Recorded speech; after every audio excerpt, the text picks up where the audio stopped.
আসসালামু আলাইকুম। নিশ্চয়ই ভয়ঙ্কর এক অস্থিরতার মধ্যে রয়েছে পুরো বাংলাদেশ। ক্ষণে ক্ষণে নানান ধরনের সংবাদ, আবার গুজব গুঞ্জন একই সাথে। মানুষ কোনটা বিশ্বাস করবে, কোনটা প্রত্যাহার করবে? রাষ্ট্রপতি মোহাম্মদ শাহাবুদ্দিন পদত্যাগ করেছেন, এমন একটি গুঞ্জন ছড়িয়ে পড়েছে। শুধু গুঞ্জন নয়, যখন এমন একটি সংবাদ তার নিজের ভেরিফাইড ফেসবুক আইডি থেকে মানুষের কাছে আসে, তখন তো অবশ্যই আতঙ্কিত না হয়ে পারা যায় না যে হঠাৎ করে তিনি পদত্যাগ করে বসলেন। আসলে বিষয়টি কী?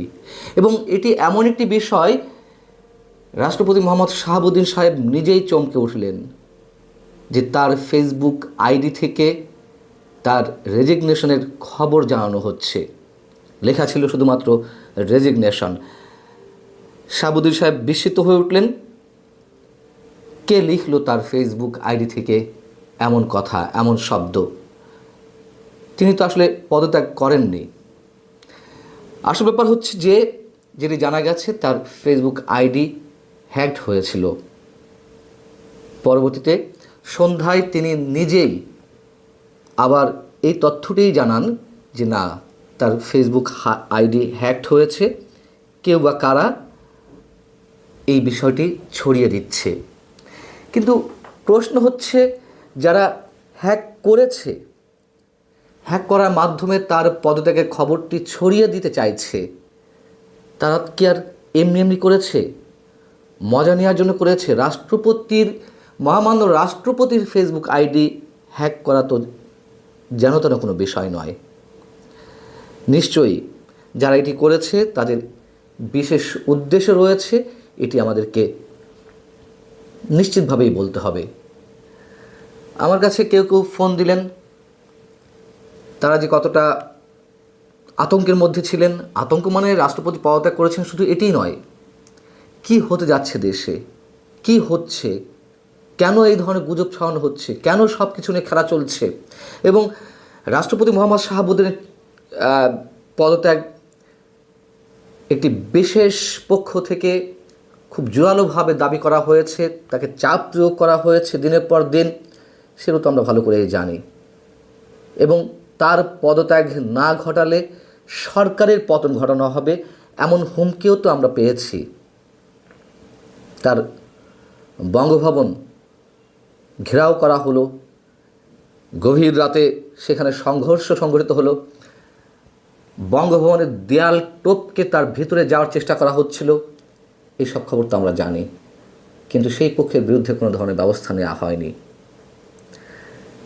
এর মধ্য দিয়ে নিশ্চয়ই সেই দাবিটি এখনও রয়েছে। এবং রাষ্ট্রপতির পদত্যাগের বিষয়টি কারা ঠেকিয়ে রেখেছে সেটিও আমরা জানি। শুধুমাত্র বিএনপির আপত্তির মুখে এবং সেনা প্রধান ঢাল হয়ে দাঁড়িয়েছেন যে তিনি এই মুহূর্তে পদত্যাগ করলে বাংলাদেশের সাংবিধানিক শূন্যতার সৃষ্টি হবে।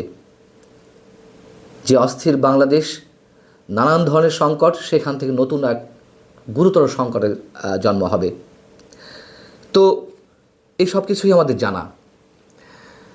রাষ্ট্রপতির ফেসবুক আইডিটি হ্যাকড হয় মঙ্গলবার সন্ধ্যার দিকে, এবং তার স্ট্যাটাসগুলো, তিনি যে পোস্টগুলো দেন, সেগুলো সাধারণত তার যারা বন্ধু তারাই দেখতে পান। এটা পাবলিক পোস্ট করা হয় না। নানান ধরনের ক্রাইটেরিয়া তো আছে ফেসবুকে, যে কারা একটি পোস্ট দেখতে পাবে, কারা দেখতে পারবে না, কারা কমেন্ট করতে পারবে, কারা কমেন্ট করতে পারবে না, কাদের কাছে হাইড করা হবে। তো হয়তো খুব কম সংখ্যক মানুষই তার এই পোস্টটি দেখেছেন। তার পোস্ট মানে রেজিগনেশনের এই খবরটি। প্রথম কথা হচ্ছে যে কেন এটি করা হলো? শুধুমাত্র গুজব ছড়ানো হলো? গুজবের পেছনে উদ্দেশ্যটা কী ছিল? এরকম একটি গুজব ছড়িয়ে কি বিশেষ কোনো পক্ষ দেখার চেষ্টা করলো যে তার পদত্যাগের খবরে আসলে মানুষের মধ্যে কী ধরনের প্রতিক্রিয়া সৃষ্টি হয়? প্রতিক্রিয়া বুঝে পরবর্তীতে কী মানে তারা কি নতুন কোনো চাপ প্রয়োগের চেষ্টা করার চিন্তাভাবনা করছিল? এমন কোনো ভাবনা কি নতুন করে আবার শুরু হয়েছে? নাকি তিনি সত্যি সত্যি পদত্যাগ করেছিলেন কারোর চাপে, বিশেষ কোনো গোষ্ঠীর চাপে? বিশেষ কোনো ব্যক্তির চাপে।